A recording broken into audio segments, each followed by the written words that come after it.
ইনস্ট্রাক্টরদের স্থায়ীকরণ করতে হবে। ইনস্ট্রাক্টরদের স্থায়ীকরণ করতে হবে।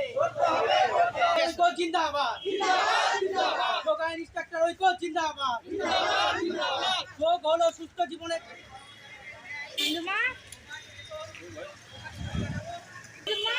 সেই দাবি আমাদের যোগা ইনস্ট্রাক্টরদের পক্ষ থেকে মানতে হবে।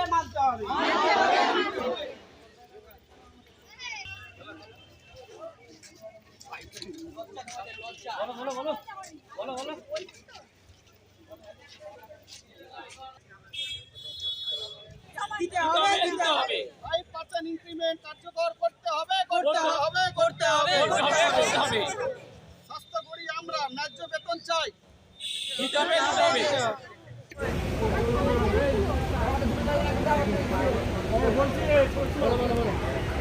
32 ঘন্টা সেশন ভিত্তিক ব্যবস্থা বাতিল করে মাসিক বেতন ভিত্তিক স্যালারি সিস্টেম ব্যবস্থা চালু করতে হবে। ন্যূনতম 32,000 টাকা বেতন করতে হবে। প্রতি বছর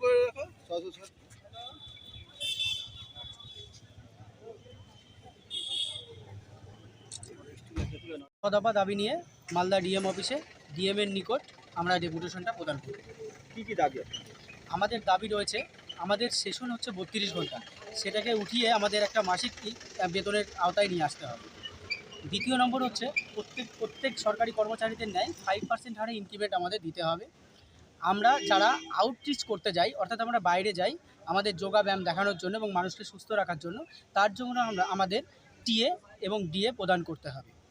মেয়েদের মাতৃকালীন যেটা ম্যাটারনিটি লিভ যেটা মেয়েরা পায় 180 দিনের, সেই ছুটিটা আমাদের দিতে হবে। আমাদের স্থায়ীকরণ করতে হবে। এটাই হচ্ছে আমাদের মোট 6 দফা দাবি। মালদা জেলায় কতজন? মালদা জেলাতে আমরা 42 জন আছি যোগা ইনস্ট্রাক্টর পদে কর্মরত।